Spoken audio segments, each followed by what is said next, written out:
behind the blue curtain. Come over here. Wait for it to pop up as live.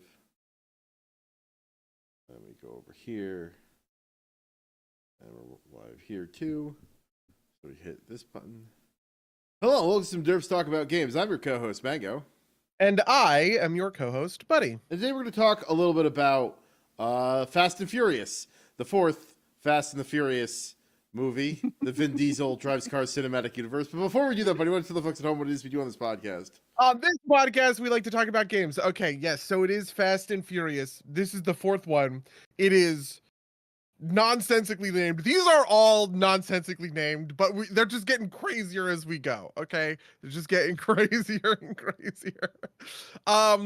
Yeah, so this is the fourth one. I think it came out, let me look up the actual time. 2009, okay. Interesting. So it would have been, wow, really? When did Tokyo Drift come out? I only know this because when you search for Fast and Furious, it brings up apparently the series is sometimes known as Fast and Furious, not the Fast and the Furious series. So because like you said, these are all nonsensically named. Also, by the way, our objective is to get all these done for the release of Fast 10, so a bare majority of the next 12 to 13 weeks are going to have to be these episodes. Yes, I'm so excited. Yeah, because the Fast 10 trailer, it didn't premiere at the Super Bowl, but it was played during the Super Bowl. Featuring Jason Momoa as Dante. Did you watch the trailer? No. I've been trying to avoid trailers because also next week is Quantumania for us, and there was also Quantumania trailer. Oh, true. And I didn't want. I was like, I loved actually the cinematic teaser for Quantumania. Like, when are you gonna come down? I probably shouldn't say that. We could probably get copyright strike from that. Yeah, we're gonna get copyright strike. Yeah. But I thought that was super fun. So I just want to go into it bare and not know what's happening because I love, as fans, long-time fans of the show would know, I love Ant-Man. Or perhaps more accurately, I love Paul Rudd. And so the Ant-Man series is generally my favorite. So I'm trying to be unspoiled. But anyway, Fast and the Furious. This is the fourth one. Buddy, I think I interrupted you. Yes. So comes out in 2009, I'm sorry. 3 years after Tokyo Drift. The importance of this movie is that it is when the franchise gets back together, right? So in the first one, you have Dom Toretto, Brian O'Connor, right? Then in the second one, you have just Brian, but you introduce some of these side characters. Eva Mendez's character, Roman obviously being the most important one. Then in the third one, we're really far afield, right? We're in Tokyo, we're dealing with Han, we're dealing with Sean, we're dealing with, that whole crew. And then the question is is Fast and Furious going to recongeal back into sort of its roots or not? And the answer was it is, okay? And the roots of this series really are Brian O'Connor and Dominic Toretto, right? These are two guys on opposite sides of the law, right? But also they are true friends, right? We can skip the homosexual subtext of all of these movies for now. We'll just say they're friends, okay? And Fast and Furious does the important job of bringing them back together and having the movie be both about, Dom and Brian kind of reconnecting and what that reconnection sort of looks like. Obviously, the inciting incident to this film is Letty, played by Michelle Rodriguez, dies in the opening of it. And it's sort of this murder mystery to figure out who is the person to have killed her and sort of why, right? Brian and Dom are both going after, the person who did this for their own reasons. Dom is motivated by revenge. Brian is motivated by justice. And can they kind of resolve their, differences in order to take down what will end up being drug runners? I don't want to spoil anything, but it is revealed pretty early on that the thing that is happening is that Mexican drug cartels are recruiting Los Angeles street racers to run drugs across the United States border for them. That's the crime basis of this plot. Yeah, it is. It is a much. The thing that is so striking to me about Fast and Furious, it is the most realistic and serious the series ever gets, right? What? The series is always sincere, but it is not always built on this sort of veneer of really realistic, even though I do want to stress that the plot is about Los Angeles street racers being recruited to run drugs across the border, right? But it is treated more like a gritty crime drama in the vein of Michael Mann movies like Heat or Collateral than it is sort of a heightened surreal crime drama that we would see later down the line with something like John Wick, for instance, right? Oh, John Wick has this unreality to it that I think is in keeping with sort of later Fast and the Furious films. But Fast and Furious really takes itself seriously in like a realism sense, which I find to be an interesting choice, I guess. Yeah, no, I guess that makes sense. So how do I don't know. Like I have trouble calling it realistic because it's not, right? Like is it the most realistic of the movies that we've seen so far? Maybe. Like, I don't know. One did not seem that sort of like fantastical to me, right? I think one's a better movie. Like, so cards on the table. I think this is the worst of the movies we've seen so far. I don't know if you agree with that. I would agree with that. Like, I think 3 is the best that we've seen so far, and I think 2 is worse than 1. Okay. That is where we differ. I think 2 is better than 1, but okay. Yes.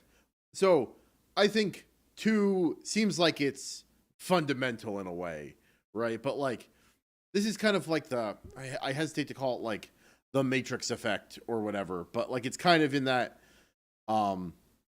like it works well, or like maybe Star Wars Episode 4, right? Like the first movie isn't, our first movies are rarely made with the expectation that they're going to get sequels, and so it's like a complete picture. Whereas 2 seemed kind of silly. But this one, so my fundamental, I don't think I can get into it too much without doing spoilers. We haven't technically hit the spoiler section yet, but I think I'm going to say that like the things that I enjoy in the Fast and the Furious, I think are in shorter supply in this movie. And on top of that, it feels like there's not a lot of the world established here, right? Like the first one, street racing is cool, right? Like I'm sure it's inaccurate, right? But like it's like, you know, a thing that like kind of like how John Wick 1 like implies a bunch about the world around it. I feel like 1 and 2 and even 3 do. This one feels like it's kind of like off to the side doing its own thing, and maybe that's like, I know the story gets more like superhero-y towards the end, and maybe this is just kind of like act 1 in that, but like it feels like it's very just kind of like, well, this isn't really related to anything, right? And so I don't even yeah. I definitely do feel that. I'm sorry, you can finish. Oh no, that's like the sum and substance for like the meta plot in this movie seems to be, you know, Letty dies, right? And dealing with that, right? And that's fine. Like, you know, about halfway through the movie, I thought to myself, did they just make a movie to explain why this actress couldn't be in the movie anymore, or in the series anymore? And I don't think it's a great movie besides that, so I don't even get that kind of like world building aspect benefit out of it. But sorry, you were I think it is important that it brings like Dom and Brian back together, because really like those two are the heart of the series, right? Sure. And I think that the core of their sort of like, you know, rivalry friendship is important to sort of like what goes forward. And there's one other thing that I think that this movie does that I want to call out, which is the opening sequence when they are robbing the truck in Mexico or Costa Rica or something like that, like some Central American, the fuel truck. Number one, it puts Han in their crew, because it is Dom, Letty, Han, and then like, you know, oh God, what are their names? There are 2 other like minor members of the Fast and Furious crew. It's like Santo and something, like Paco and Santo or some, you know, some like pair of kind of goofy guys. That sequence I actually think is the best thing in the whole movie, right? And it is the thing that carries forward into everything else well. One of the big criticisms about Fast and Furious is that there's a lot of CGI, and that the CGI really detracts from, you know, what's going on. And I do think that that is a real criticism that permeates a lot of these sort of like of the early movies. Like in the very first one, that movie didn't have a ton of CGI except for, like, you know, going into the engine or whatever, right? And so there was something about the stunts as they were playing out with, like, you know, Vince jumps onto the truck driver's thing, right? Or there's obviously the stunt that we all thought was cool was watching the car go under the trailer because it's so low to the ground, like that sort of thing. Like those stunts were real and sort of neat. Then they get a little bit crazier in 2 and in 3. In 3, it is obviously much more about like the handling, and so you know, it's the things of like how close can you get a CGI car to a CGI wall, like that kind of thing. But here, boy, the CGI looks so bad, and it is so out of place because I think the world itself is trying to be this realistic, gritty sort of you know, crime thriller sort of version of Fast and Furious, that it sucks so hard. The entire climax, I was like cringing at how bad it has aged, because it really looks just like CGI cars driving through CGI tunnels, and it looks terrible, right? So I'm actually going to say that I think the CGI in this was better than in 2. Like 2 felt like this was like no one had learned any tricks, right? In this one, I think the truck opening was really bad, but I think the tunnels, I thought the movie was like hard to see at times what was happening. Yep. And like the tunnels and the darkness and the dust, I think effectively masks some of that CGI cringe. So I don't think it's as bad as 2, which felt to me like watching like Need for Speed on, like, you know, a vaguely realistic highway. So, you know, I will say it's better than that, but like maybe for the time, right? Like it was, you know, it's worse in context, but I see what you're saying. Yes, I agree. Yeah. And the thing that I like about the opening sequence when it comes to the CGI is I think the CGI works better in a less realistic world, right? It's kind of like the difference between, maybe I would say, like the Dark Knight and like the Avengers, right? Like the Avengers CGI is probably a lot worse than Dark Knight CGI, but because the Dark Knight is like going for a more realism for like first sort of approach, it has to, you know, famously, it doesn't use a lot of CGI, and that's to its benefit, right? Right. And I feel like this movie is more akin to the Dark Knight, but all of its action is CGI, and it looks terrible. Which is part of, like, I don't know, part of my thing about this. But I don't know, we can get into spoilers if you want. Yeah, just one more note on the CGI, because this is something I actually wonder is the CGI made worse by the fact that the trucker is real in a lot of the sequences, and then when it's doing the bouncing thing, it's CGI, and you can tell it's clearly a different thing than the thing you were watching before, right? Like, I wonder if that's a significant factor. But yeah, I wonder. I mean, like, yeah, like I guess I don't know. You know what? I don't know how I feel about that, to be honest. Yeah. Anyway, spoiler time. I guess this movie's 13 years old. 10 years old. Yeah, 14 years old. Yeah, you know, spoilers for this movie that isn't very good, and you don't watch for the plot anyway. So, what do you want to talk about here? Because man, I don't even know. I guess I want to say, first of all, the one thing I liked about this, I guess I want to start on a positive note, is that it was not effortless to get Brian and Dom to team back up together. Yeah. Right. I like you know, like one of the things I liked about 2 is the layering of stakes at the end, where it's just like everything is going wrong. It's all like they are so close to dying, right? And I got swept up in sort of the, you know, sort of the plot forward momentum of all of that being layered on top of each other. And I think in this movie, I get swept up in something similar, but on a character level for Dom and Brian, right? Where the whole sort of beginning of the movie, which is, you know, Dom is back in Los Angeles, he's a fugitive from justice. Brian is working with the FBI again, and is trying to locate Dom, and there's this tension and friction between him and his sort of like FBI, like is he gonna go rogue in Point Break again, or is he gonna do right by like the law, right by justice and stuff like that. And I think the easy cop out sort of thing would have been to sort of maybe kind of acknowledge the falling out question between them before just sort of effortlessly bringing them back together. Something like the Avengers does a similar sort of thing, where the team fight each other right up front, but basically just kind of get on board and they're all working together, even if there's friction sort of later on down the line. But like no, for the first half of this movie, like these two men are diametrically opposed and like actively fucking one another over because they think of their like they think things are mutually exclusive sort of between them, which I think is neat. And I think that's fun. And it adds a lot of good stuff to the opening drama, I guess I would say. The fortunate thing is that the opening drama doesn't include all that much action, right? Like, or at least action in the sense that, well, I was going to say, I think Brian's like FBI opening sequence is actually pretty good. Right, where he like tackles the guy onto the car. I thought that was pretty neat, pretty fun. It's on foot. It's a foot. Yeah. It's a foot chase. Right? Yeah. No, that is that. Yeah, I was thinking about like car race stuff, but that's true. Yeah. Also, just kind of in that too, like clearly the big thing here is like GPS is a new thing, and so they have these fancy GPS units that can tell you which direction they.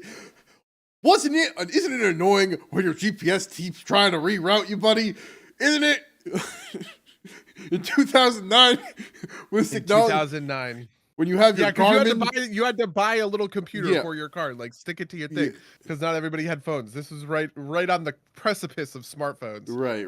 This is when you had like a Garmin or a TomTom in your car to do navigation because your phone wasn't capable of doing it yet. Yeah, I did. I guess I did like his foot chase. I like a lot of the drama on a low level with the stuff in the FBI. There's that one actor. Hold on. Now I gotta look this up.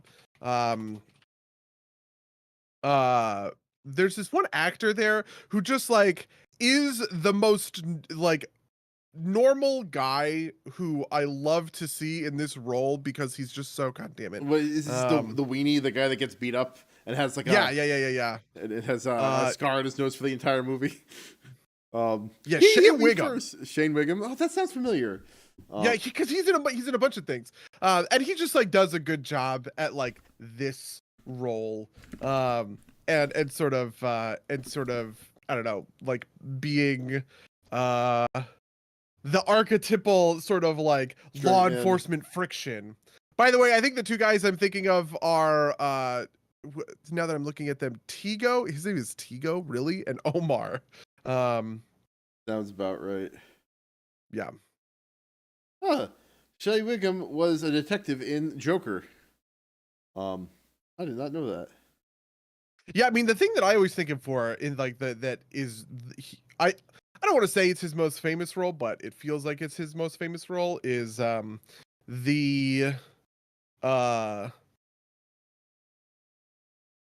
Boardwalk Empire. He is the brother to Oh, okay. Steve Buscemi's Nucky in Boardwalk Empire, and he's in a bunch of these. Yeah, and actually, it occurs to me that I see him as a credit in F9 as the same guy as Stasiak, but I don't actually know. But it makes me appreciate the continuity of F9 even more now that I see that it's in there.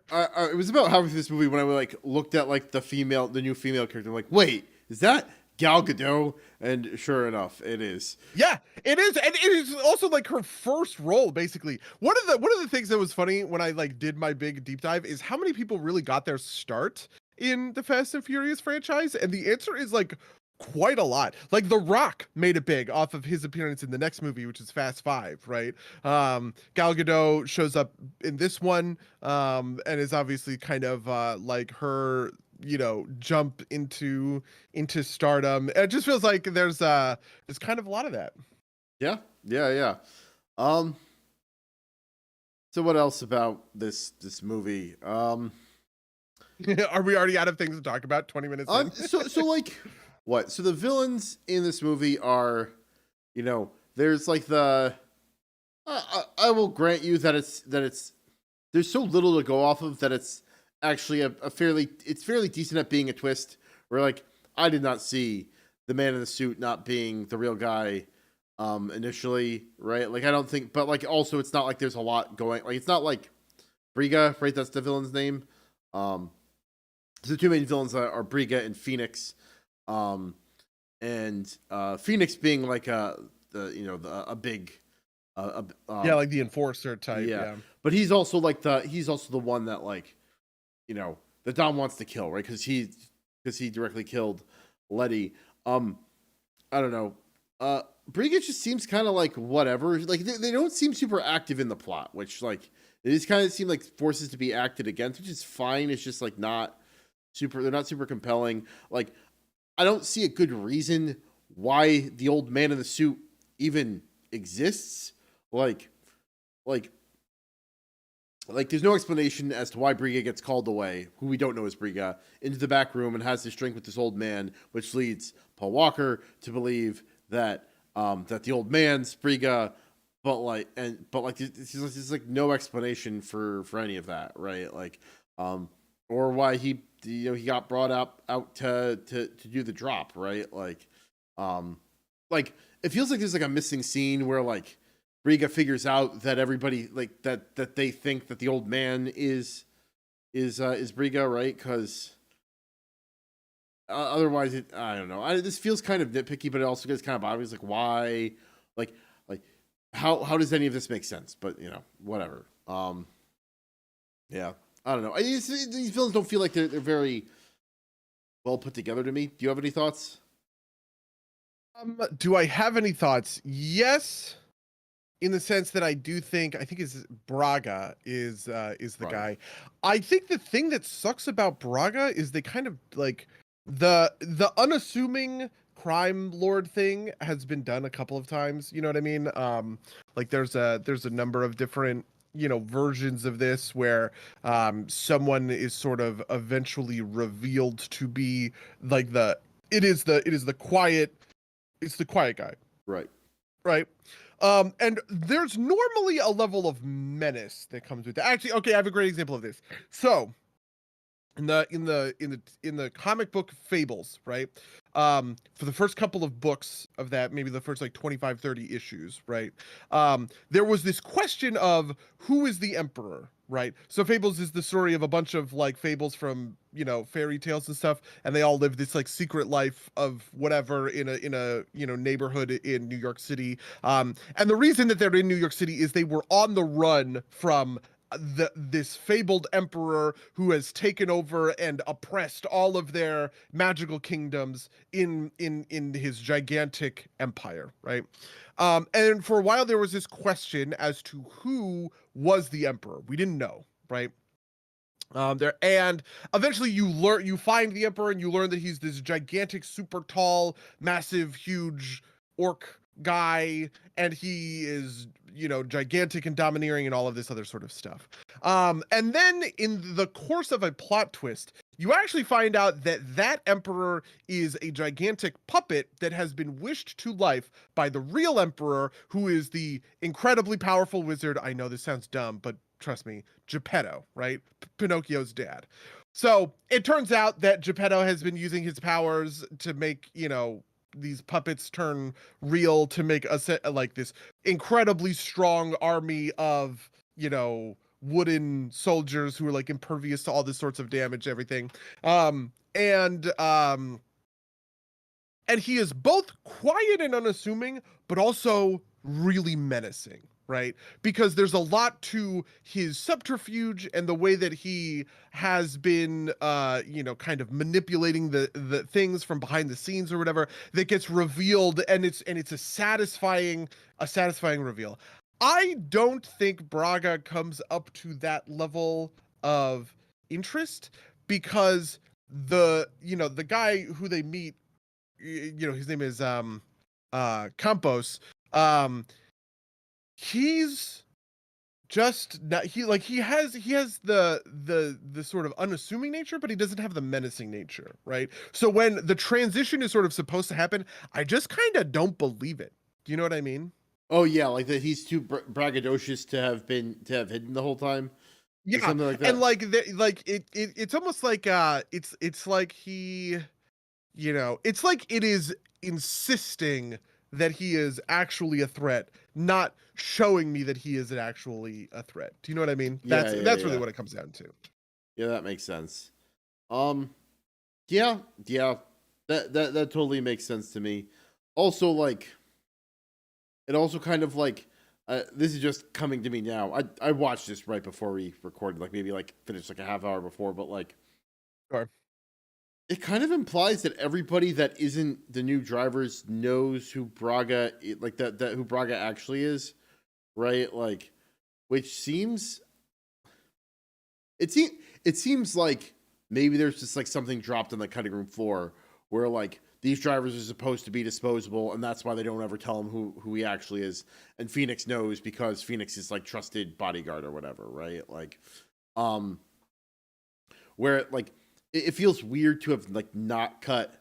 To kind of anybody. Maybe it makes sense because like Dom immediately turns around and like you know blows everything up by being like "fuck you," right, and trying to kill Phoenix off the bat. Um, Also, again, Yeah, and then they go back to like the house, the Fast and Furious house. yeah, They hang out with Mia. Yeah, I actually think that is maybe a piece of it. Part of what is missing is the real threat, I guess. Like, Letty is killed, Letty is murdered, but she's kind of like murdered in a murder mystery way, which is like you don't really know who killed her or why for quite a while. And when it becomes clear later on, because that mystery kind of gets solved, the punch of it doesn't hit the same way, right? In comparison to something like the way Drew Barrymore's character dies in Scream. She's Scream is a horror movie, obviously. But in Scream, it is a similar thing where like the impetus for the plot is this killing that happens sort of on screen, right, like initially or whatever. But because in Scream there's real tension around it, and the what has happened is less of a question. It's just kind of more who has done it. Maybe it works better kind of along those sorts of lines. I'm mostly wondering who killed Letty and why. And you learn that stuff out at the end of the second act when Brian says that Letty was working undercover for him, and there's that drama between him and Dom. But I sort of wonder if like there's a different way of framing all that stuff up front to actually like make it. so this I think the reason it doesn't hit so hard is because the part where she's working for Brian isn't actually like it's not really a mystery, or it's not a necessary part of the mystery, right? Like we find out all the constituent like there's a complete theory that happens kind of immediately when I was kind of amusing. Dom does his version of the Mind Palace thing where he's like he like sees the skin marks on the road. Oh my god! Holy shit! That is the most buck. Honestly, of all Fast and Furious stuff, that is the least believable thing that has ever happened in the Fast and Furious film franchise. Holy shit! He's just like he looks. He's like, skid mark. Oh, look at this rock that's out of place. And he does the CGI recreation of her whole crash or whatever. And I was just like, man, like. Really? I understand that you're good at cars, Dom, but like, come on, buddy. Yeah, so like I wonder if this is like because the things I think of are like there's one of those Sherlock Holmes series that does the kind of recreation thing. I feel like it's a trope, right? But the one that pops to mind the most for me is Willem Dafoe in Boondock Saints, where he is figuring out what happens as they're playing because we see both sides of it, but obviously William Dafoe's character. Have you seen Boondock Saints? I have, but I don't know the reference you're making. So after their heist, like during their first heist, Willem Dafoe is Okay. the detective who's going out, who's trying to figure out what happened, right? And Willem Dafoe is reconstructing it in his head, but what we see are the Saints actually doing it, right? Because Willem Dafoe is like trying to figure it out and imagining what happens, but instead of showing a recreation, it's showing what actually happened to us because we are an omnipotent omnipotent viewer. Anyway, that's what I thought. Maybe the point, not really relevant.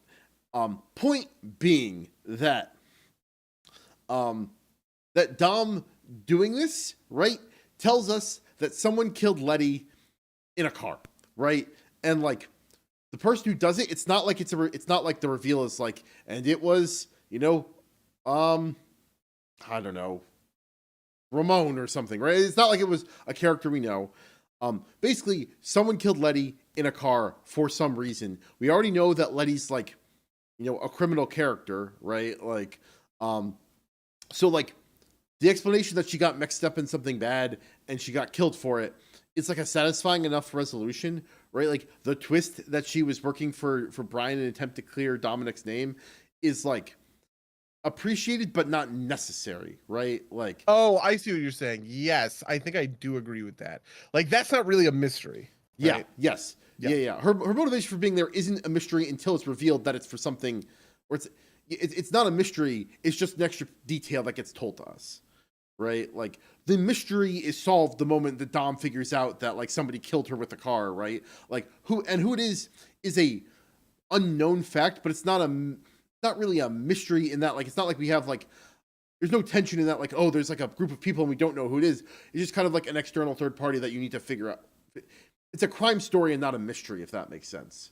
Yeah. Right? Like, yeah, and there's a lot of stuff that like connects those dots, right? Like, because there's the part, this meat of the story, which I do actually think works, right? Where Dom is figuring out that, there's this special kind of whatever at the crash site, and he uses that to connect it to the guy, and Brian also finds that guy, and they have this whole, like all of that stuff, basically works for me, right?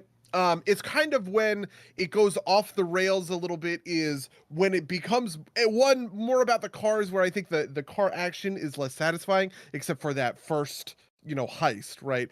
Basically all of the other, because there's the race that they do for Giselle. right. And then there's like the stuff at the end. And like the race that they do for Giselle, like maybe that works on a character level, because in that race, like Dom kind of sabotages is the wrong word. Kind of sabotages Brian. Like they're all trying to get this spot with Braga, and Dom stops Brian from getting one of the spots by beating him in the race. Well, the only spot, right? And then Brian gets a spot by having yes, that's what happened. I'm sorry. Yeah, the other guy. Yeah, he gets the other guy arrested. Yeah. But yeah, so that's like the one moment where they're like you said, at a character moment. That's the one that is the closest to they come to being actually like that's when they're the most opposed, right? Because they are fighting each other for this mutually exclusive spot, right? Each of them believes in their own cause and that it needs to be done, right? And they're willing to fight each other for it, right? Dom obviously pulls a dirty move, but he does it, right? And then Brian manages to so I will actually give the movie credit in that it doesn't explain to us, that getting him arrested is how he gets the second spot. It just kind of shows us and lets the viewer like understand. I feel like in a modern movie, they'd have like Shea Wiggum's character be like, oh, and so he's arrested and so he got another spot or something, like you just say it out loud because they wouldn't trust the audience to understand it. But that's the but yes, I agree with you that like I think that race, like, that is the best race in the film because it's basically the only race. But I also think it's pretty decent as a race, right? Like I feel like the action in these movies differs between races and like car stunts, car combat, maybe. Yeah, like car combat would be a good good way to put it. I mean, funnily enough, the races pretty much end here. Yeah. I don't know that there is another true race. Oh, in the series? In any of the yeah. So, for instance, famously in Fast 5, there is a part where the characters say they're like, if we're gonna do this, we're gonna need some sick wheels or something like that, and then it cuts to them walking up to a Brazilian street race, and then cuts to them driving into their garage with the cars that they won in the race. Like the race doesn't even get shown at that point, right? And basically from here on out, it's all like miscellaneous car stunts, but like races barely feature into it. Interesting. That's kind of a disappointment. Because like I think Tokyo Drift did a very good job of like marrying the two, right? Because like it's they are races, but like it's technical races rather than like flat speed races, right? Yeah. I mean, it is. Yeah. Okay. That's interesting. Maybe there is a case to be made that there is some quote unquote racing that has to happen, but like, you know, kind of from here on out, I think it's rare that there's not guns involved, there's not explosions involved. You know, that kind of a thing, which I think makes it car combat, right? Yeah, I mean, so I think maybe so. I think I see what you're saying. I think maybe the thing I'm differentiating here is that like the stunts around the oil truck, right? There's not an actual like strong speed, or there's a going fast element to it, but it's not a strong speed element, right? Like the element here is the car maneuvering, right? Whereas like you're not, you know, you're not trying to go faster than another car in most of this, right? Like, and yeah, I mean, this is one of the things I liked about 2, right? There's the race that they do in the middle, and that race has, first of all, it has real stakes, right? Like they have to win, but it also has the like the tension is built into the progression of the race. When they fall behind and Brian pulls his gambit where he plays chicken with the other car in order to gain a bunch of ground or whatever, like that's like a race. That is the story of one man racing another man using tactics to win the race, if that makes sense. I don't know that kind of thing ever happens in the series. Yeah. But yeah, to that point, right after that race, like the drug runs are fast, but like the first one isn't it's not like a race between cars. It's like a time trial, I guess, right? And like that also time trials don't. I feel like time trials on screen rarely feel that tense to me, just because like, well, they're gonna make it, right? Because like because the plot demands it, right? This isn't like a video game where like you have the option of having the characters fail and you restart, right? Like, and it's not like it's a speed, like it's not like it's a speed comparison either, right? Like it's like there's a helicopter overhead and it might see them, right? Like and their information, they're doing that, and then it's a second, I guess this drug run, but like the second race out of the race out of Mexico, right? Like that's, I think it's framed as a race, but like it's not shot like a race, maybe is the way I want to say it, right? Like none of them hit Nos in that, and it's not like, it doesn't feel like they are fighting each other. Like it feels like it's more about getting through the tunnel than it is about like beating the other people, right? Like maybe some of that's just kind of like the decision, like Dom's in like a clearly like far behind Brian and Phoenix, right? Like, which, you know, is a good setup for the revenge moment, but like it feels like it's just kind of like a, you know, it feels like a set piece more than a race, and I also don't think it like hits as well because it's like what I said earlier, it's dark, it's inside a tunnel. There's not a lot of dynamic stuff happening between the cars in the tunnels, really. There's apparently a pile of explosives there for no good reason.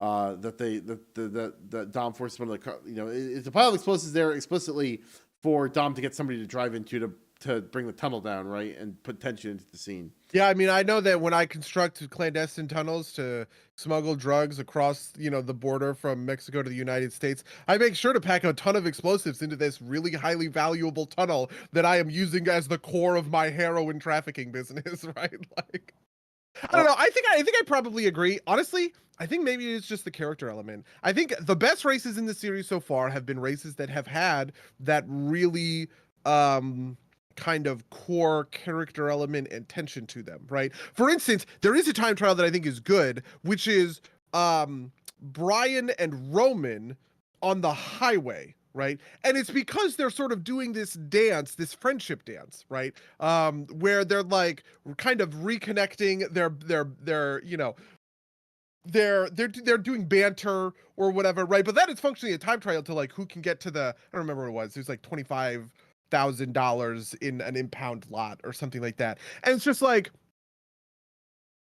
because it has that element of these are the two characters, here are what they, you know, what their goals are, what their relationship is like, here is how they are beginning to change and kind of grow alongside one another, right? That carries the race into something more special, right? And in a similar way, the race between Dom and Brian has like similar subtext in this one, in 4, right? And I guess I just think that's the only thing that has it. And kind of after that one, it sort of feels like everything is plot mechanics and less character mechanics, right? Because I guess maybe the thing that the movie is failing to invest me on is really the story of revenge about Dom and Letty. Well, it's You know, I think part of it is like Phoenix isn't really a character, right? Phoenix is just like a thing to have revenge taken upon, right? Like there's no turmoil there, right? Like no one wants to see like Phoenix win, or like there's no conflict there, right? The only conflict is external, right? Like is, you know, we want to see Phoenix lose, but like it's not like you know, in the race, you know, you might personally prefer you know, Dom or Brian, but at the end of the day, you kind of think you're rooting for both of them as the deuteragonists, right? Like yes. It's not even like there's like, you know, Phoenix is somebody's brother or something, right? And like there's like some tension there or whatever. He's a guy that purely exists to have revenge taken upon, right? Like there is some neat stuff with Giselle, because the movie is sort of trying and failing to give Dom, I guess, another romantic sort of subplot with Giselle. And I like that stuff because I like Giselle. You know, Giselle is I think just honestly, there's something about Gal Gadot has this vibe that is really counter to, I think maybe it's just that she is like an elegant and graceful and, you know, sort of like she can hold her own with all of this testosterone in the room that just like it sells it, right? Yeah. Whereas which I appreciate about Giselle, which I appreciate about Giselle a lot. With Phoenix and with Braga, like or Campos, whatever, Campos and Braga, the same guy. I just kind of, I don't care. yeah, I mean, yeah, I feel like the problem, like, I'm sure Giselle turns into a better character, but she also doesn't like have a lot going for her, right? Like, there's like she like I guess works for Briga, right? And has the hots for Dom, and then Dom saves her life from Briga, and that's basically all that happens with her, right? Like, and like doesn't she wait? How does she help him? She tells them like where to go in Mexico. Or, yeah. I guess like that's not even clear. Like they show up and they talk to her, and then the plot happens, right? Like yeah. And hey, I get it. That's fine, right? Like, I don't know. Do any of these movies pass the Bechdel test? I don't think there's yes, actually. No, they absolutely do. But I don't think this one does, because I don't think there are two women that Definitely talk to each other. Yeah, well, so Mia is back. Dom's sister is back, and she is kind of a like minor. I don't know. Right. But Mia never talks to Giselle. Is my point, right? Yeah. No, absolutely. But Mia becomes like a member of the Fast and Furious like crew going forward, which is kind of funny. Mia always feels like your friend's wife who like comes to D&D but doesn't know D&D stuff. You know what I mean? Yeah. Which is funny because obviously like part of what makes Dom is like his whole relationship when it comes to cars and racing and his dad or whatever. Mia has that same relationship, and she will eventually end up doing car stuff in the future. At least I'm pretty sure. But it's funny that she's just kind of part of the crew from essentially here on out. Yeah, well, you know, they killed off the other mainstay female character, so you gotta have another one. True.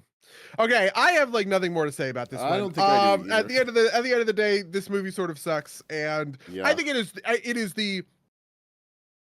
I think all of the Fast and Furious movies are at least okay, except for this one. I think this one is actually bad, which is unfortunate because I also think it's very important viewing to the franchise as a whole, because you do have to see that moment of Dom and Brian getting back together in order for like stuff to make sense, or not like stuff to make sense, but like for their relationship to make sense later Yeah. down the line, right? Because where things pick up in Fast Five, it takes them, so the one thing we didn't talk about at the end of the movie, Dom gets sentenced to 25 years in prison, right? 25 to life. Yeah, 25 to life, yeah. And then Brian and Mia and Giselle, is it just those three? Oh no, it's Tico and the Oh yeah, Santos and the other guy, whatever their names yeah, are. yeah. Those guys, they break him out, or they implicitly break him out. You don't Yeah. actually see it happen.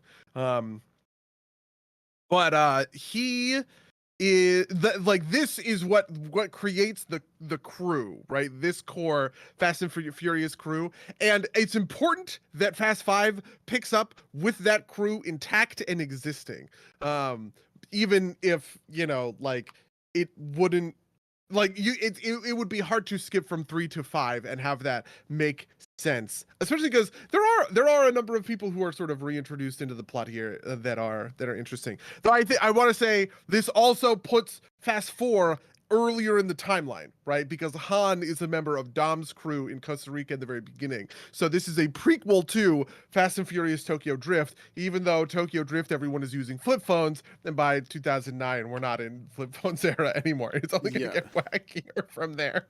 I mean, it makes me wonder why they decided to like time it how they did, because like the way that Han shows up in this movie, like Tokyo Drift could have theoretically happened between the opening of 4 and like the plot of 4, right? Like in between when Dom leaves. When Dom leaves to go on the run, and when he comes back to solve the murder mystery, Tokyo Drift could have easily have slotted in there, but I guess they decided to not do that for reasons. Yeah, I think it's because Han is just like a great energy in like the full crew, like the full Fast and Furious crew. Oh, does Han come back in like 5 and 6? Oh, is that a spoiler for you? Wow. Oh, I'm sorry. I mean, who cares, right? Han, at the very least, Han shows up in the next movie. Okay. Because part of his thing is, like he just gets kind of added back into this crew that is set up at the end of 4, basically. You'll see. That'll make sense. That makes sense, but when at the end of the opening sequence he says, I hear things are going pretty crazy in Tokyo. I figured he goes to Tokyo and we never hear from Han again because he dies in the last movie. Yeah, true. That is. They could have gone that route, but everybody liked Han too much, myself included, because he's my favorite. He is my favorite character. Maybe that's why I don't like this movie that much.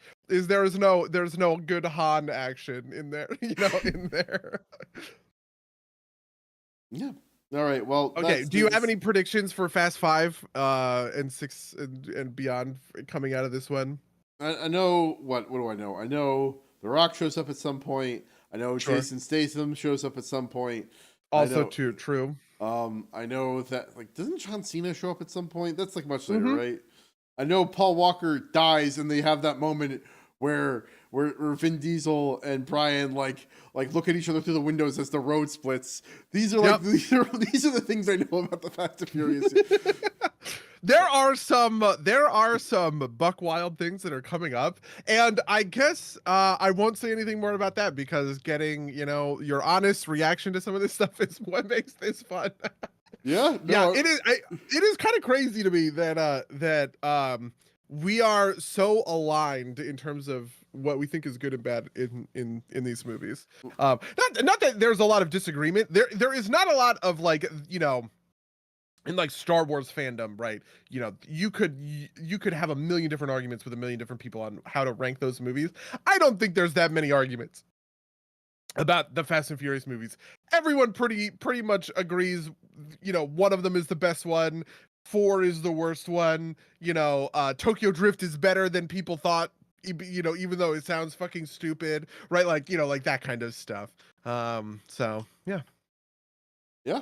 Only other thing I want to mention about this, since we did talk about the Bechdel test, is there is so much gratuitous woman shots in this. The one that got me, like, because like the women being sexy in the various parts are like, okay, whatever, right? Like that makes sense to me. Is a GPS program having like the sexy woman when it counts down to 0? You're just like, what? Yes.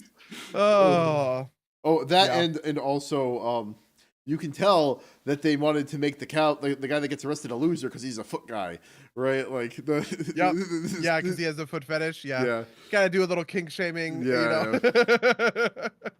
Okay, well, I guess that's that. Yeah. How Buddy, did you watch the big game? Super Bowl? No, no, not at all. Okay. I heard that there's a bullshit call at the very end. Is that right? So do you want to explain this drama to me? Okay, so here's my Super Bowl stuff. My father-in-law is from Philadelphia. He's from Eastern Pennsylvania, so he's an Eagles fan, and he's very excited. And he asked, he was like, "Do you guys want to come for our Super Bowl party?" And I was like, "No." that's like it. That's all I knew. I knew the Eagles were in the Super Bowl, and that's all I could go off of. So I will lay out a couple of things here. First, my biases, right? I am a New York Giants fan. Always have been. Sure. Always will be. I fucking hate the Eagles. Philadelphia is the worst city on the fucking planet. I hate it. Yeah. Is that like a real rivalry? Like, is there like a? They're in the same division, right? Like they're so like. Okay, yeah. Because that is a real Steelers rivalry. And the Ravens have a huge rivalry, right? Yeah. There's some of these that I happen to know of. Okay. But the Eagles and the Giants are a real rivalry, and not only that, but like they are close. Like New York and Philadelphia are close enough. They're close enough in proximity that like you can go to like the fans of one can go to the away games at the other, right? Like the other, yeah. So again, my bias is my dad's a Giants season ticket holder. I have gone to many, many games, and the Eagles fans always show up to the fucking Giants-Eagles games. They're always fucking terrible. I hate. The least surprising thing to me was like somebody posted a video of them flipping a car before the game started. But yes, so that all being said, so what happens is at the end of the game, or very close to the end of the game, there is a holding call that causes the Chiefs, the Kansas City Chiefs, who are the opposing team, to get a first down. And this basically, so it's not that they probably wouldn't have scored, it's that first down let them run down the clock and basically get a near guaranteed field goal without a lot of time for Philadelphia to do anything in response. They had like 8 seconds left on the clock. Whereas they would have had close to a minute to maybe like make some plays and would have been like, to maybe try and counter score if they could, right? Like there's a moment where they try and let one of the Chiefs players score a touchdown so they have enough time to respond, and the Chiefs player does a smart thing, stops short at like the 1 yard line and like lets them run down the clock. Now wow. the drama here, and this is, so it's debatable, but I think the bigger problem is that the moment that is being shown in most of the clips of the holding is like a guy like barely putting his hand on the guy. I think the call was supposed to be about a moment. So holding's a tough call to make in the first place. Yeah. In the course of the play, earlier in the play than the clip that is typically shown as the holding call, the same defender grabs the jersey of the player, and that's more clearly a holding call. Still kind of debatable, but like the clip that's being shown is like basically nothing, and I understand why somebody would be aggravated about that, right? If I'm being really fair. But I also think that the call was supposed to be from the earlier action, that there isn't a nice close up of, and I think that's more justifiable, still arguable, but much more justifiable than the thing that people are mad about. No, it's not. Okay, that's interesting. People have framed this to me as they threw like that call cost Philadelphia the game, right? Which is to say Philadelphia was winning and then this call happened and then they lost based on this. But that doesn't seem to bear out based on like those facts, right? Like, there's a difference between you're losing and the call is against you and you lose your opportunity to respond. That's you losing harder, right? But like there's no guarantee that in that last minute they would have made it back, right? So full context, right? At that moment it was tied 35-35. Kansas Oh, okay. Philadelphia is ahead the entire first half. Second half, Kansas Chiefs come back hard, manage to gain a lead. Philadelphia comes back, scores a touchdown down 2, and makes a tough 2-point conversion to tie it up. And oh no, I love 2-point conversions. 2-point conversions are so cool. Yeah, no, and it's a good game of football otherwise. So, and then Kansas City marches down the field, and my evaluation, the consensus I've seen online, is Kansas City probably scores at some point in this drive, regardless of that call, right? If that call doesn't get made, maybe it's a field goal right there, and Philadelphia has a chance to march back down the field and, touchdown, to put them in the lead, right? But like I said, with like a minute left, but it definitely, that call cemented Kansas City as winning the game pretty tightly, right? Like, yeah, I all of a sudden now I understand, because the story of making a 2-point conversion to tie a game is incredible drama. This is why I love 2-point conversions. They are so dramatic. They make for incredible like narrative, right? To any game that they're in, because they're so fundamentally risky, right? And so yeah, the idea that they made a 2-point conversion to tie it back up and then lost to a call from the refs makes for a very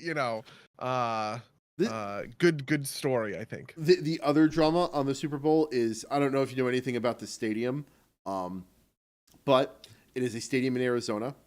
It is a stadium with, I think it's a partial roof, but it has a real grass field. And the way that they enable this is the entire grass field slides out on, literally it's on like a tray, slides out next to the stadium so it can get sun, right? Like they literally slide the field out to sun and water it. But the field was like super slippery. People were like falling on their asses. That's a kind of exaggeration, but like there were a bunch of big falls. Patrick Mahomes, a QB for the Chiefs, hurt his ankle and played through it. Like, so like that's the other big piece of drama is like what the fuck happened with the field. But those were the big kind of pieces of drama. Honestly, I would say if you have the opportunity again, go to a Super Bowl party if you have the opportunity. They can be fun. Right? You don't have to watch the Super Bowl. You can just watch the commercial. Like No, I used to do the Super Bowl every year with my dad. We would do fajitas was our tradition. Is we would make big, steamy, hot fajitas and watch the Super Bowl together, and neither of us would have any stake in the games or whatever. Even there were a couple of Super Bowls that were mildly related because my mom is from Pittsburgh, so the Steelers have been in a bunch of Super Bowls. We watched I think it was wasn't it 2 back-to-back that Ben Roethlisberger won, like right as he became QB, or maybe it was like sense. I may be misremembering the story. The Steelers have won a bunch of Super Bowls. They are one of the more dominant teams historically. Yeah. And then the Giants, obviously, because we were living in New Jersey at the time. The year we graduated high school and the year we graduated college were their big Super Bowl with Eli Manning, right? Yeah. So those were like the big deals, right? Obviously, last year was the Rams, which like they play like a mile up the road from my house, but it's tough to care about the Super Bowl. It feels like for sometimes. My extended family used to it was the 3 great American holidays. My extended family used to get together for Thanksgiving, Christmas, and the Super Bowl. The Super Bowl. But the thing is that like the guys would always watch the game, and the women folk would always gather around to watch the funny commercials. But that was like So- the dynamic, right? Like all That's funny. the women wouldn't pay attention during the game, and the men wouldn't pay attention during the commercials. But Yeah, some traditional American values, right? Yeah. I mean, we had a little bit of that, but it was always for the Cornell hockey. There's one Cornell hockey game that gets played one every year at Madison Square Garden. I think it's Cornell versus Harvard. That makes sense. They play at Madison Square Garden, so that's like a big deal that we would sometimes do that because my family was much more hockey oriented than we were Football. Football. Yeah. Hockey and baseball were like big for us. Like I played baseball, I played hockey, my dad played hockey. Cornell, like my family is very tied to Cornell because of my grandfather teaching there. So, my dad went there, my aunt went there, my sister went there. And so the Cornell hockey team has like a, is like an important kind of like fixture in sort of what we're about and what we do. So are you the black sheep, or perhaps the blue jay of the family? Well, no, my dad also went to Hopkins. Oh, okay. He went to Hopkins for much more for grad school. Okay. He went to SAIS. Okay, yeah. But I honestly should have applied to Cornell because I probably would have gotten a good, like, if you have a family member who's a professor, you get like these preferable financial aid packages or whatever. Okay. But I did not think that far ahead. I get that. I mean, so cards on the table. I got rejected from Cornell, and our friend Mike Z, both of his parents were alumni, and he got rejected as well. Wow. Yeah. I mean, hey, competitive year probably. Yeah.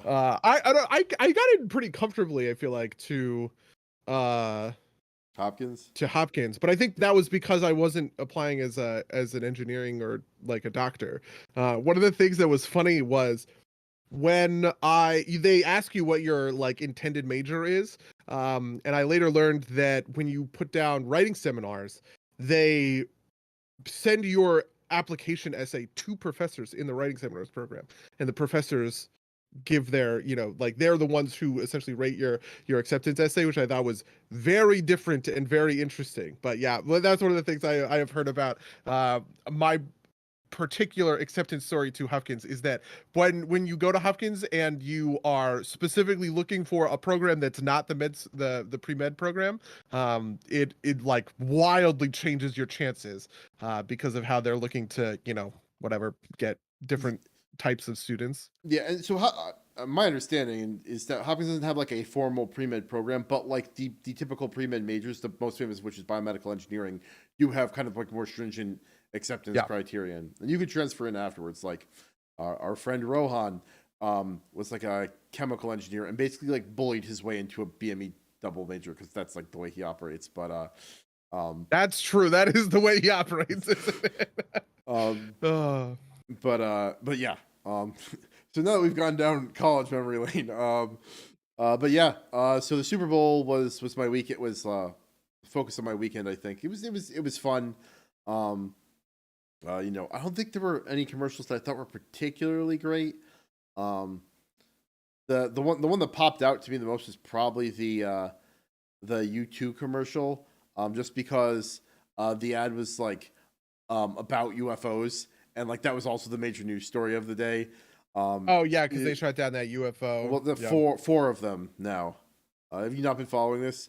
Well, so I have not been following super close. The thing I followed is that no, they're not fucking aliens, which was an article that got we don't like.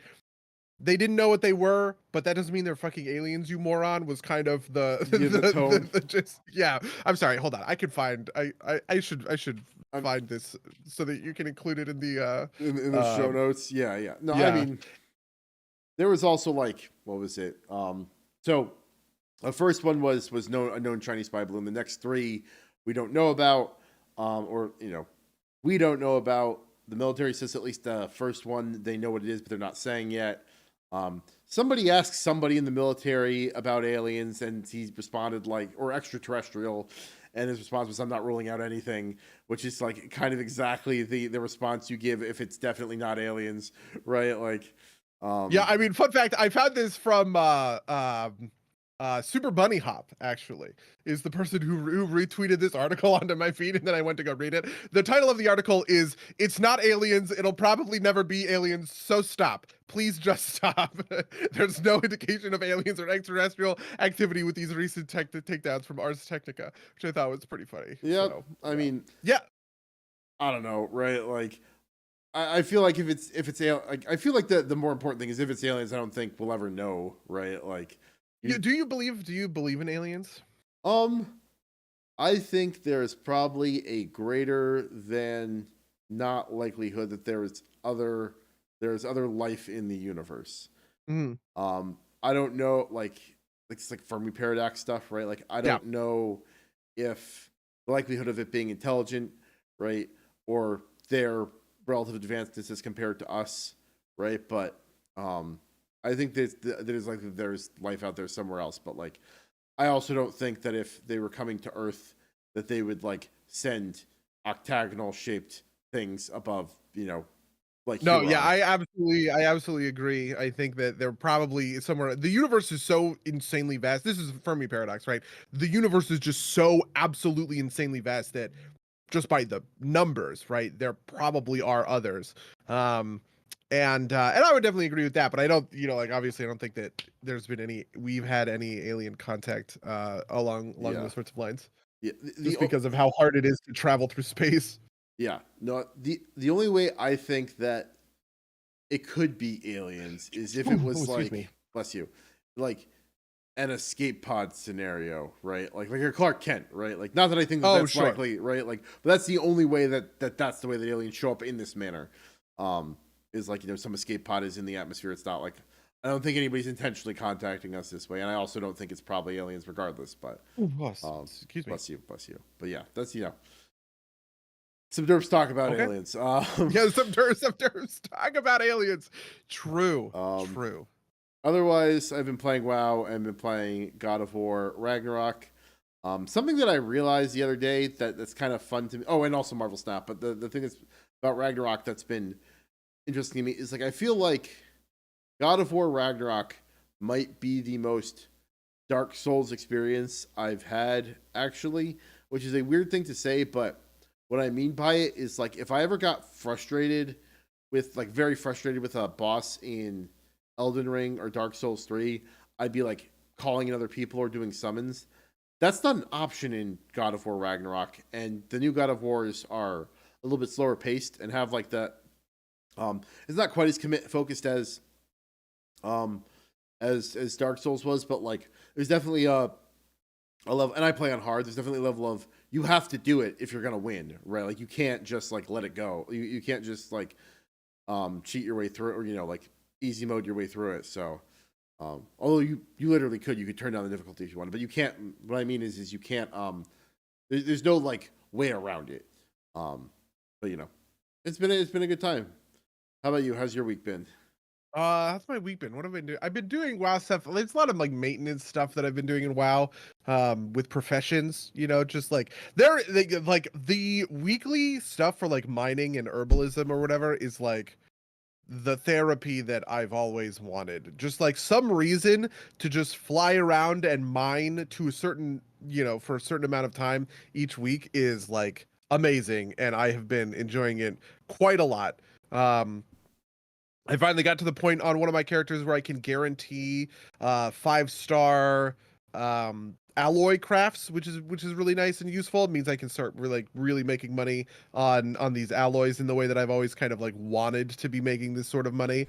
And then I got like a rare blacksmithing hammer on Tonrik, who makes my weapons. And so he is now set up to make like extremely good weapons, and I made a 418 hammer for myself on Bairn, which is Nice. like honestly one of the coolest things that has ever happened to me in World of Warcraft. I am going to forever cherish the moment where I got to make myself a functionally best in slot weapon on Tonrik, who I've been playing Tonrik for 12 years. I've been playing Tonrik since Wrath of the Lich King, and his backstory is that he is like a master blacksmith, right? Who makes these like insanely powerful weapons. And that has never been a real thing that I got to like actually do. But now it is, which feels just like I don't know. It was just like a really good moment to playing video games. That's kind of what it is all about. Oh, 1 second. I am glad that you have been enjoying that. Yeah, no. Similarly, um, I have been. I don't know. I'm working on engineering stuff. Pushing my way towards the top of that. Since I don't have multiple characters, I'm not quite all the way there yet. But like, I've been crafting my own gear. I got a second Samaflange that I managed to proc it at 5-star. So I've got like a high inspiration hammer and a high multi-craft hammer, multi-craft for Hell yeah. components. Or I guess the Samaflanges technically. Just like working through stuff has been fun. Mad that I got my second gold coin and didn't get the Kazgrite Fisher Fiend, and at that point I just threw up my hands and bought one off the AH for like 60k. But I've been working through those types of things. Yeah, I feel like I am kind of in maintenance mode too, right? And I only play one character, so it's not like I'm putting a ton of time in. But I think next week I might start putting more time in, just because they're uncapping Conquest, and I can just like put reps in and not feel like I'm like wasting time, quote unquote. Yeah. Yep. Although I do. Yeah, I mean, go on. Oh, I'm sorry. Go for it. I would say sometimes I find solo shuffle frustrating because it feels like sometimes it's just the luck of the draw rather than like my own efforts. But that's typical kind of like unorganized competitive multiplayer. But you were gonna say.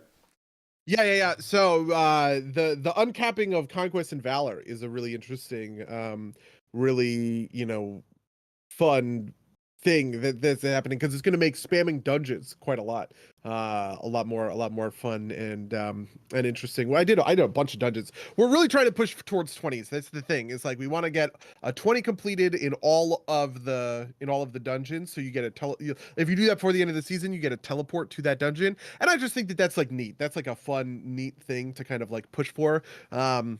And some of this stuff is just starting to get sublimated in a way that I think is interesting. Ever since I started thinking in terms of sublimation, which is to say the process of like making these things unconscious, right? Where like you're not thinking about your rotation, you're not thinking about whatever, you're sort of reacting because you are so well practiced that you can anticipate these things via muscle memory, essentially.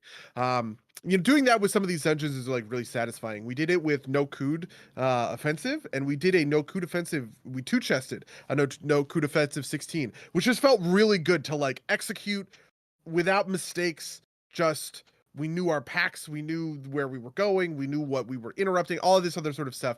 And it's taken longer than I expected to coalesce that into like our Mythic Plus kind of running and team. But yeah, it's been I don't know, fun how we're doing it, I guess. The other thing I've been playing, what else I've been playing? Hearthstone. The Hearthstone meta is more fun now. Did I talk about the Knoll nerf last week? Yeah, you did. Yeah. So the Null nerf did this crazy thing, which is you get rid of the 0 mana 3/5 rushing defense minion for making Rogue the best deck in the game. And all of a sudden early aggro minion strategies start popping up again, which has made Control Warrior kind of good again. And I begin to sort of realize that there's sort of two brands of control deck, or like Control Warrior deck. One in which you are playing against aggro, and one in which you are playing against other control. And I don't think Control Warrior is ever good or ever really fun when it is up against other control decks, right? My Control Warrior deck, which has been performing pretty well. Actually, now that I think about it, how well has it been performing? I can look at the stats. My Control Warrior deck, which I feel like has been performing pretty well, is just so good at beating down these aggro decks, and that feels amazing. I think when I was describing Control Warrior being the most fun I've ever had earlier this year, it's really that. It was in a really aggressive meta where, the turn to kill was like, between 5 and 7. And so to play this one class, oh yeah, wow, I am undefeated on that Warrior deck. So to play this one class that just armors up completely out of range, and makes for these like extremely devastating plays, by wiping whole boards in like one fell swoop. That's just very affirming, I guess, to play that again. Even though anytime I play like a Blood Death Knight, for instance, would be a good example. Anytime I play a Blood Death Knight, I feel like I just sort of auto lose because at the end of the day, it's just like very hard to create the space to win against these other control decks because they outvalue you over time. And maybe that's just okay. Maybe that's where Control Warrior lives, and I just have to be okay with that. I'm gonna absolutely destroy the best deck in the game, which is Unholy Death Knight right now, and lose to some of these other decks that are less good fringe stuff like Blood Death Knight. The mini set is coming soon, which I am excited for just because it has a couple of neat cards, one of which I think will slot into maybe will slot into Control Warrior. We'll see. And yeah, other than that, man, what else have I been playing? Yeah, I've just been playing like a lot of art games. I've been playing a ton of Zoetti, which is one of our roguelike games, just because there was some debate internally on whether the game was balanced or not, because people had been reporting that they couldn't beat it, and I was like, oh, I beat that game like all the time. Like maybe this is just a matter of Get good skill issue, the skill issue kind of thing. I don't want to say that because there are some pieces of the game that just feel very impossible to get on top of, which is not so bad, I guess. But we try our best, I guess. I don't know. We sort of try our best. Yeah. So yeah, I guess that's it. Have you been watching anything interesting? Are you what's been on the docket? I don't think I've been like doing it like what I've been watching. Actually no, I just haven't watched a lot of what I watched. I've watched a bunch of YouTube videos probably, and that's basically it. Anything really like stick out at me now that I look at it? Oh, I'm behind, but I just watched the two most recent episodes of Has Been Hotel, which is a fun show to watch. It's good for what it is. And I've been watching, we were talking about the Dropout stuff. I watched a couple episodes of Actually, which I like Actually. I like Actually a lot.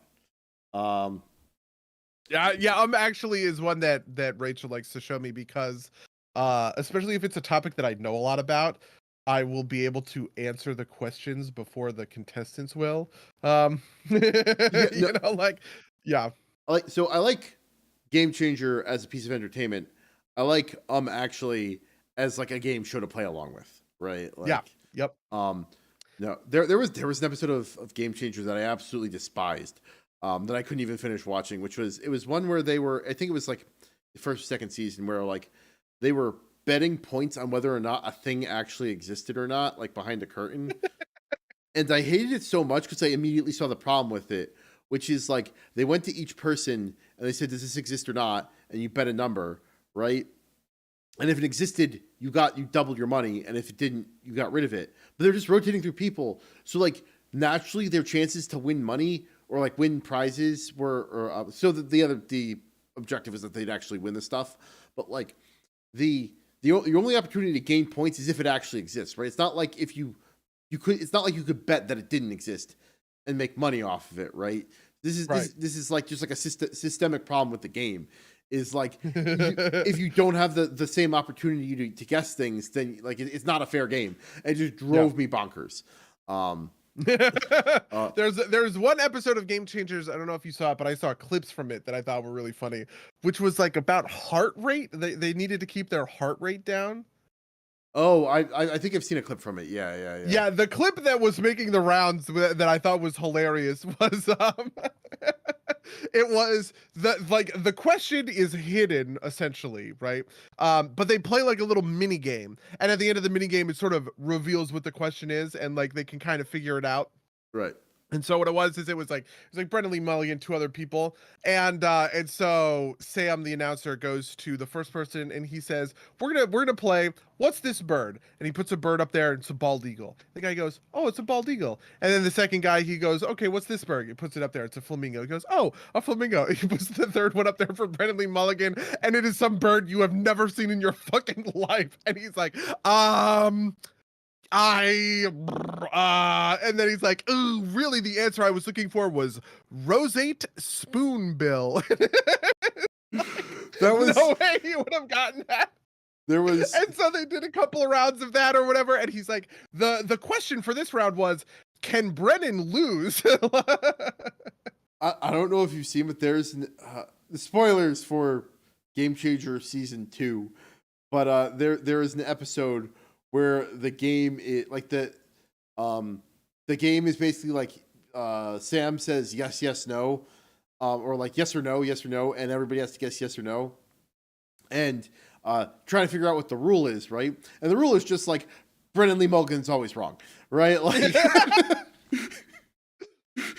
which I thought, like, he is probably my favorite of the cast on that. Oh yeah, me too. I think he's the standout of that cast. I also like Zach Oyama.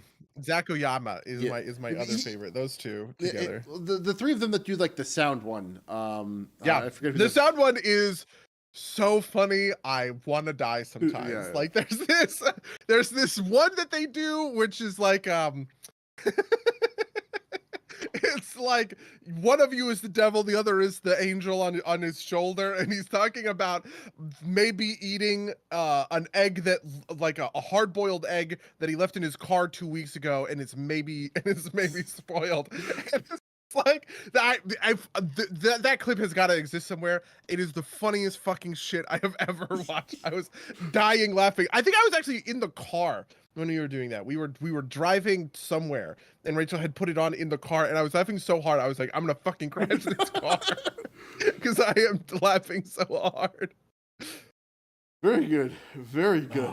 Oh man. Yeah. Dropout TV, killing it. I guess yeah. is the moral of the story. Rachel's gonna be very excited to hear that one. I feel like because she's been going really hard on Dropout stuff. Has there been anything else that's like grabbed my attention? I've been doing some home improvement stuff for nice. So actually this has been an issue, and I'm not thinking about it because I'm sitting down right now. But I was like cleaning. My parents came up for the Super Bowl, and I was cleaning my house, and I literally fell down the stairs, and it sucked. And like I didn't break anything, but my right foot is like not quite right. Oh no. So like I've been dealing with that, but like my dad was always planning on helping with some stuff, but like I patched a hole in the ceiling, and my shower started leaking, and I got a professional to actually fix the drain, but like it, put a hole in the ceiling, and so I patched that. And I felt very efficient. I like put up some shelves. I put up a coat rack. My dad helped me like paint.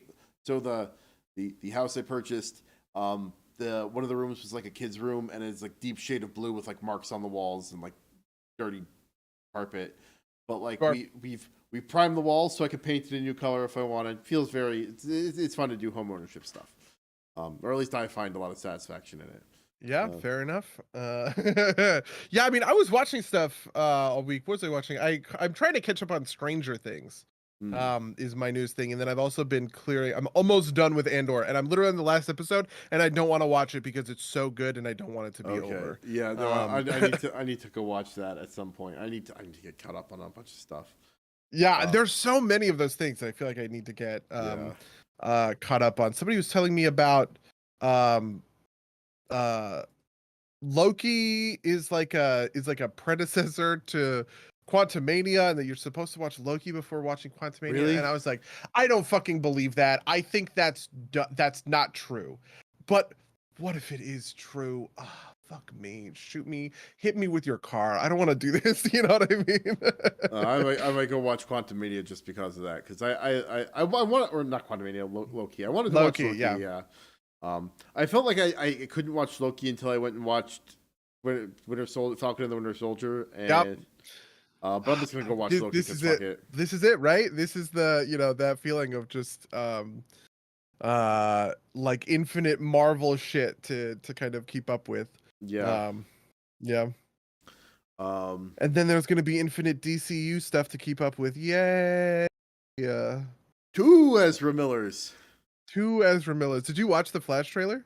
I did because not in any detail. Like I didn't watch it closely, Okay. but like my favorite Twitter take was like he's like some executive at DC. He's like, "You fucking hate Ezra Miller? We'll have fucking 2 of them." Yeah, I was surprised how positive people were. I thought the Guardians trailer, I haven't even watched the Guardians trailer. I thought the Guardians trailer was going to be the big thing that everybody was talking about. But no, it's the it's probably because Michael it's the Keaton's Flash back. trailer. Sorry, what? Michael Keaton is Batman. Oh yeah. I also just think that trailer is really good, to be honest. Yeah. I knew about Zod. I knew that Zod was in it and was going to be back in the movie. But I didn't quite understand to what extent or how much. And so the framing of that they're going back to the events of Man of Steel where Zod first shows up. I'm just like, ooh, baby, yeah, like give me that. I need it in my life. So speaking of actually DC stuff, something I have been doing is going back and rewatching the Max Landis, Sure. His alternate universe. 'Cause he wrote, what is it, American Alien? American Alien. Yeah, one of the comics, and he has laid out that if he were to have his way, he would do this whole like, I think it's like 6-book series, and it's got like his interpretation of all the characters, and he just talks about them on his YouTube channel.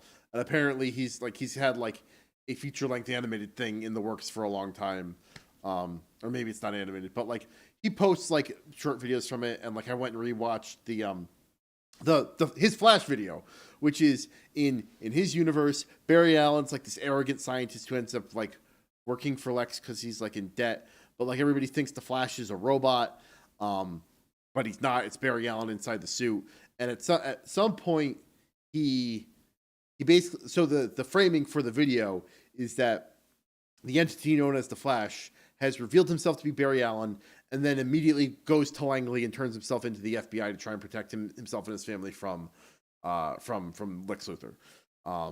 He talks about it, and it's interesting because I watched that back to back with the Victor Freeze video. Max Landis plays both these characters in these videos, and that like Barry and Victor Freeze were colleagues inside of Lex Luthor's like super scientist, evil scientist plant, and they talk about it. And it's interesting because he does some cool stuff where like they kind of like it rhymes to take a George Lucas quote, right? Like like Barry Allen says it's as if the whole world was seeing in blue and I discovered the color red, and then Victor Freeze says something like it's if the whole world was in gray and I discovered the color blue, right? And talking about like the monumentalism of their side, like the kind of idea that like if these technologies are applied in a way that benefits humanity, which in